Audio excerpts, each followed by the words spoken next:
caso é o caso da Eduarda Shigematsu, né, ela está desaparecida de 11 anos de idade, uma criança de 11 anos de idade, desaparecida desde o dia 24, agora de abril, por volta do meio-dia, né, que foi vista pela última vez, conforme imagens de câmera de segurança que a Polícia Civil obteve. Ela está desaparecida desde quarta-feira e hoje, né, infelizmente, localizamos o corpo dela.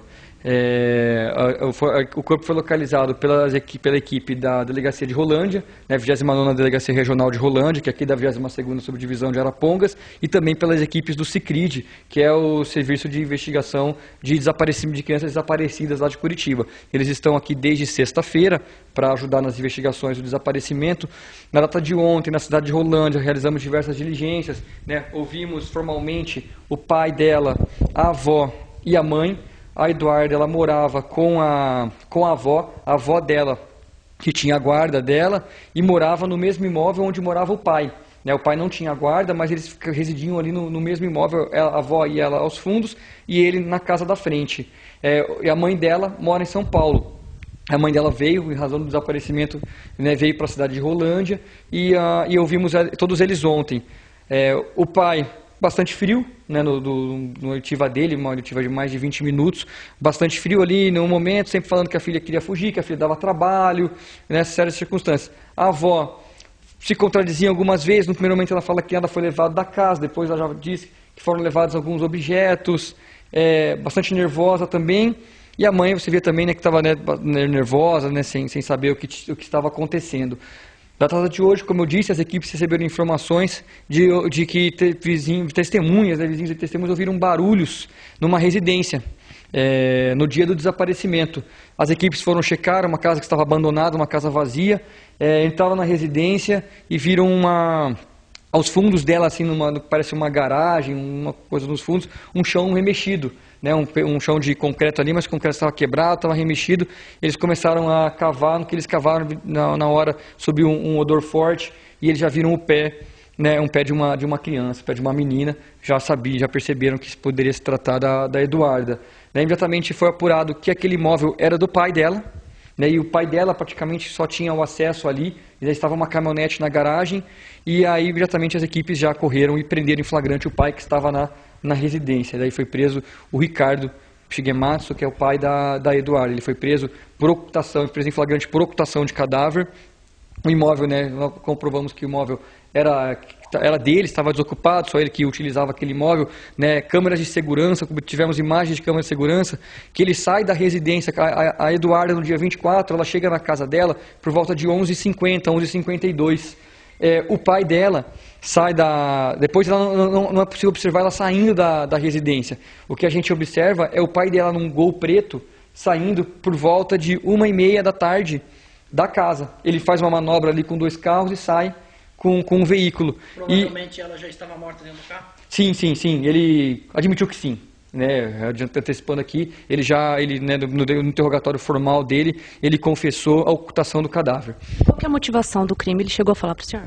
Não, ele confessou a ocultação do cadáver.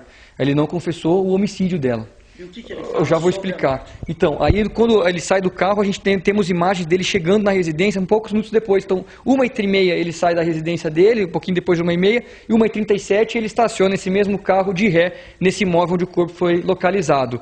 Ele foi interrogado agora aqui na 22ª Subdivisão, aqui em Arapongas, né?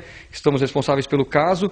Ele disse que no dia dos fatos ele estava na residência e encontrou ela enforcada no quarto dela. Encontrou ela teria se matado no quarto dela, se enforcado com uma corda. E ele, ao se deparar com a filha morta ali, ele se desespera e fala, daí ele amarra o corpo e coloca nesse carro, nesse veículo Gol preto, que ele, né, diz que ser de um sócio, e esse veículo está com esse sócio, mas não foi localizado esse carro até o momento, e leva até o local. No local ele fala que já existia ali um buraco, não uma cova, existia ali um buraco, por causa de uma fossa, e ele coloca o corpo lá dentro, fecha o cimento e vai embora. De fato, temos as imagens no momento que ele sai, ele fica aproximadamente 20 minutos no local. Então ele confessa a ocultação do cadáver por desespero.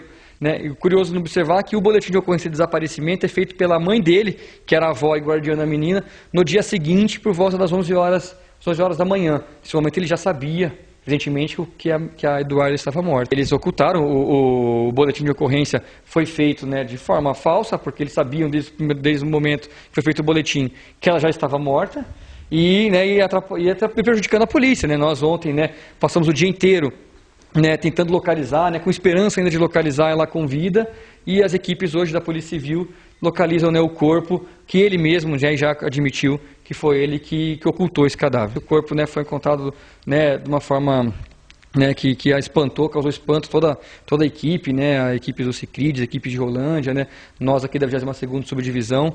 Ela estava amarrada, mãos e pés, a corda no pescoço, com um saco de lixo na cabeça e com uma camiseta na cabeça. Ele admite que colocou o saco de lixo e a camiseta por não conseguir olhar ali para o corpo da filha e que amarrou os pés e as mãos com a corda no qual ela supostamente teria se enforcado. É claro que vão ser realizados agora, né, o corpo foi encaminhado para o IML para ser feito o exame de necropsia.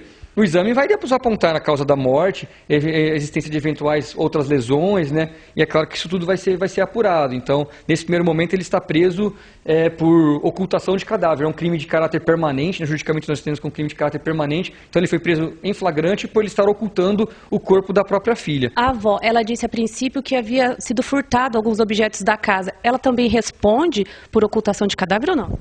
Ela não disse que foi furtado os objetos da residência, né? Para nós, no depoimento formal dela ontem, ela disse que a neta poderia ter levado calcinhas, esmaltes, batom. Encontramos até uma carta dentro da gaveta, supostamente escrita pela Eduarda, que ela estava descontente com a relação também com a avó.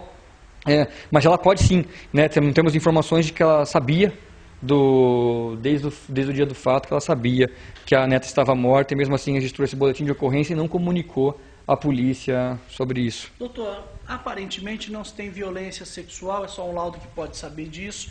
E a população fala alguma coisa de herança. Há cerca de 6 meses, o padrasto dele teria sido morto numa situação complicada, pauladas em uma propriedade rural. O senhor acredita que uma coisa tem a ver com a outra? Não, a princípio não há nenhuma relação entre um fato e outro, né? O que nós sabemos é que a Eduarda, sim, ela com amigas ali, né? Ela falava, né? Ela sentia a morte do assassinato do avô dela, do avô, né, de consideração dela. Mas a princípio não há nenhuma relação, né, de questão de herança, nada, né? Não temos a motivação do homicídio e não sabemos efetivamente se houve um homicídio, né? O que nós sabemos é que houve uma ocultação de cadáver, inclusive ele admite. Agora precisamos do laudo de necropsia e, além de outras investigações, fizemos várias apreensões. Foi apreendida na residência dele uma arma de fogo que ele tinha registrada, né? Então é importante que a perícia nos diga se há alguma, né, eventual lesão. A princípio havia uma pouca quantidade de sangue na camiseta ali, mas isso ainda é preliminar. É lógico que a perícia vai ter que analisar isso. Na residência apreendemos algumas peças que estavam na máquina de lavar, um lençol ali que parecia que está sujo de barro. Apreendemos também computadores, celulares, tanto da avó como do avó. Da avó já estava apreendido já desde o começo da investigação e na data de hoje apreendemos os celulares do Ricardo.